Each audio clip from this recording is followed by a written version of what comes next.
waa Ahmed Cissé yow xanaa kañ ngay changé. Bon. bu gars yi toog fexe lépp jàmm su fekk sa lépp moom c'est super bien sant yàlla waa tey ji moom li ñu andi waa lan ngeen andi. ci alxuraan du dëgg de. lan waa gars yi yéen est-ce que dégg ngeen waxi Ahmed Cissé yi waa moom toj ci tojaanga la dëkk waa yow est-ce que dégg nga ko waaw waa Ahmed Cissé li mu wax ñaaw naa waa Ahmed Cissé mi moom est-ce que nit la wallaahi waa Ahmed Cissé li mu wax moom nu mu koy waxee. moom moo ci kan sax. c'est waa nañ déglu vidéo bi. am na loo xam ne ci alxuraan du dëgg de. amut de léeb la léeb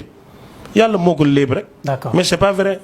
c'est une comme téléfilm bu ñu tii rek nga xam nga théâtre mel na ni dëgg la. mais du dëgg. dañ lay woon pour nga xam ne lii am na waaye yàlla da doon léeb ci alxuraan di taaxuraan xam nga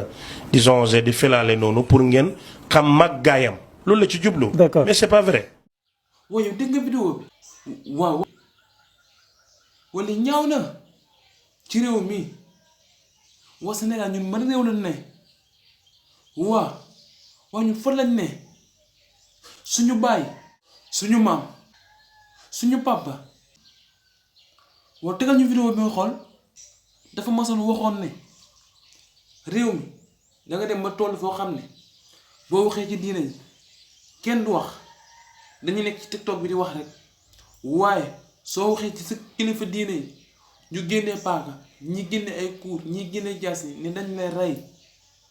waa léegi nañ déglu vidéo bi. koo laal tariqam koo laal parteem mu wax ci yow lu kenn musa dégg te boo laalee sharia bi kenn ko tudd. ñoo ko déggandoo dégg ngeen li mu wax te pourtant nag lii moo xaw ci réew mi. jéggalu alxuraan ndax wax nañ ñu ne dina rambu yowmal xiyam. waa Ahmed Cissé léegi mu génne mënoo ko war a njëkkee waaw wax nga dëgg Ahmed Cissé li mu def ni da ko war a njëkkee Ahmed Cissé bi du nit ba ngay wax xanaa doo xalaat moom lu nekk wax na ko si réew mi waaw waaye kii li ko bës jaraal jaaxal na ma. même ma daade. waa congaan mi dégg naa borom xam-xam la waa pourtant si congaan dafa am xam-xam waa congaan lu tax yow firee na woo ko mais war na ko mën a arrêté waa lii dangaa bëgg ay vues wala lan lii est-ce que ay vues jar na ko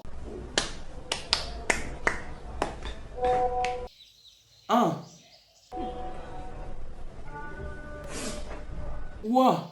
Ahmed Cissé yow xanaa kañ ngay changé. Bon. ñun wax nañ si yow ba sonn ne la sincère nga bañ Ahmed Cissé sincère c'est trop waay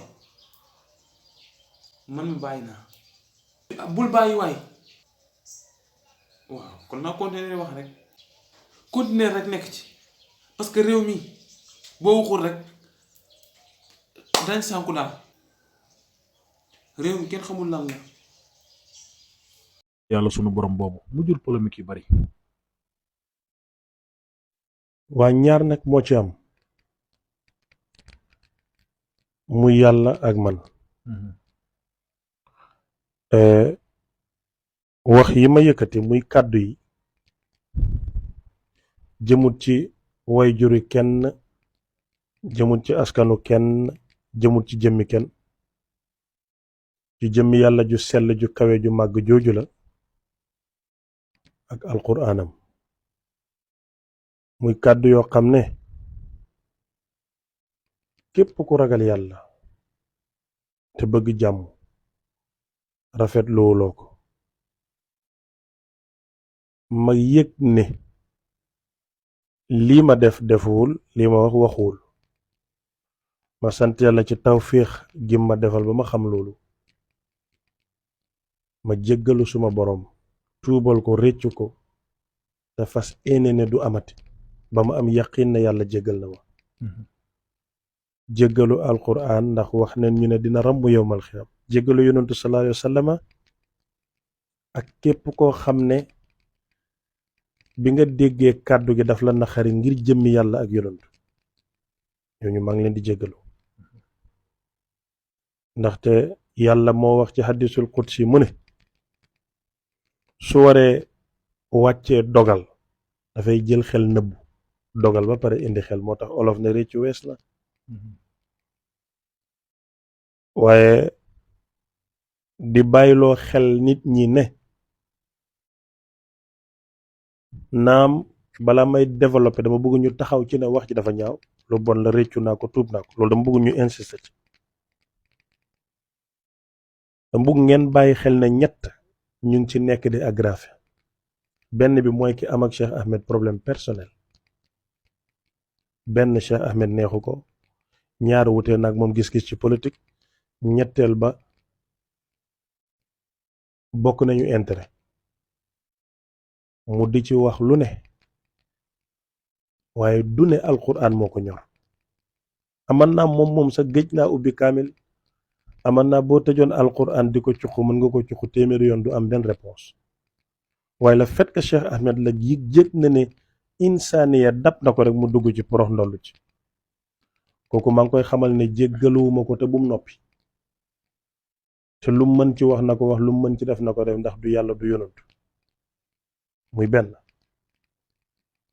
ñaareel ba am ñoo xam ne dañu réeree mbir foog ne damay yëkkati chrétien teg ci kaw yëkkati l'islam teg ci suuf loolu amul te buñ demee ci penc mënuñoo wax ne kii lii la def dañuy làqatu ci li mu wax yàlla mais boo déggee lu nit ki wax ak fa mu ko terminé na lépp ngir màggaay ak yàlla kooku jugut pour doye dal l'islam nii alxuraan wala saaga yàlla